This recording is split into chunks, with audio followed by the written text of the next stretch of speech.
Umar bin Khattab lahir di Mekah pada tahun 584 Masehi dari suku Banu Adi, bagian terhormat dari kabilah Quraisy. Ia wafat pada tahun 644 Masehi setelah ditikam oleh seorang budak Persia bernama Abu Lu'lu'ah saat sholat subuh di Masjid Nabawi. Luka yang dialami sangat parah dan ia meninggal beberapa hari kemudian. Sebelum memeluk Islam, Umar dikenal dengan sikapnya yang tegas dan keras, serta dihormati oleh masyarakatnya karena keteguhan pendirian dan keberaniannya. Pada awalnya, Umar adalah salah satu musuh Islam yang paling keras dan bahkan pernah berniat membunuh Nabi Muhammad SAW untuk mempertahankan keyakinan leluhurnya. Namun, Allah Subhanahu wa Ta'ala membuka hati Umar dengan cara yang luar biasa. Dalam perjalanannya menuju rumah saudarinya, Fatimah, Umar mendengar lantunan ayat Al-Quran yang sangat menyentuh hatinya.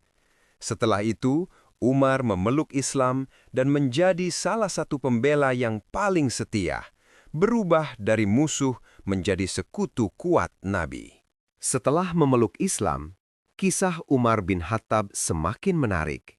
Ia memberikan kekuatan besar kepada komunitas Muslim di masa mereka masih lemah dan ditindas oleh kaum Quraisy. Keberanian Umar membawa perubahan besar, memungkinkan umat Muslim menjalankan ibadah secara terbuka. Nabi Muhammad SAW bahkan memberinya gelar Al-Faruq, yang berarti orang yang membedakan antara yang benar dan salah. Ketika Nabi Muhammad SAW wafat, Umar mendukung Abu Bakar Asy-Syiddiq dalam memimpin umat Muslim.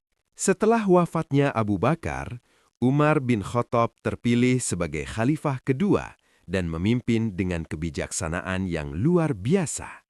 Umar bin Khattab memerintah kekhalifahan Islam dari tahun 634 Masehi hingga 644 Masehi.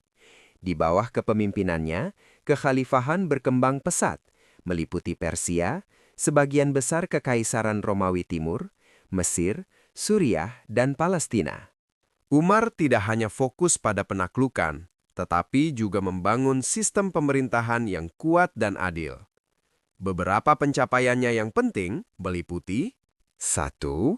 Membagi kekhalifahan menjadi provinsi. Umar membagi kekhalifahan menjadi beberapa provinsi dan menunjuk gubernur yang cakap untuk mengelolanya. Ia memastikan bahwa para pemimpin ini dipilih berdasarkan kemampuan dan integritas mereka, bukan karena hubungan keluarga atau kekayaan. 2. Mendirikan Baitul Mal. Umar mendirikan Baitul Mal atau Perbendaharaan Negara yang mengelola keuangan negara. Melalui institusi ini, ia memastikan bahwa kekayaan negara digunakan untuk kepentingan rakyat, terutama yang miskin dan membutuhkan. 3. Menegakkan keadilan secara adil. Ia tidak pernah ragu untuk menegakkan hukum secara adil.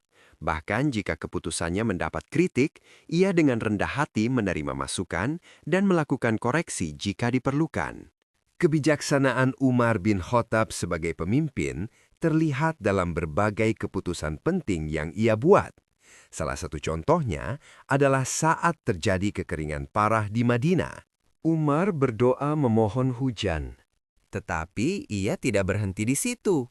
Ia juga mengambil tindakan nyata dengan mengirim bantuan dari provinsi lain untuk meringankan penderitaan rakyat, menunjukkan rasa kepedulian dan tanggung jawabnya sebagai pemimpin.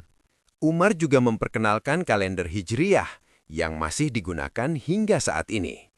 Ia memilih peristiwa hijrah Nabi Muhammad SAW dari Mekah ke Madinah sebagai awal kalender Islam karena dianggap sebagai titik balik penting dalam sejarah Islam. Kisah sahabat Umar bin Khattab menawarkan banyak pelajaran hidup, terutama tentang kepemimpinan yang adil, kebijaksanaan, dan keberanian. Umar tidak hanya dikenal sebagai penakluk yang tangguh, tetapi juga sebagai pemimpin yang penuh kasih sayang dan peduli terhadap rakyatnya. Ia sering berpatroli di malam hari untuk melihat secara langsung kesejahteraan warganya, menunjukkan bahwa kepemimpinan sejati adalah tentang pelayanan dan pengabdian kepada masyarakat.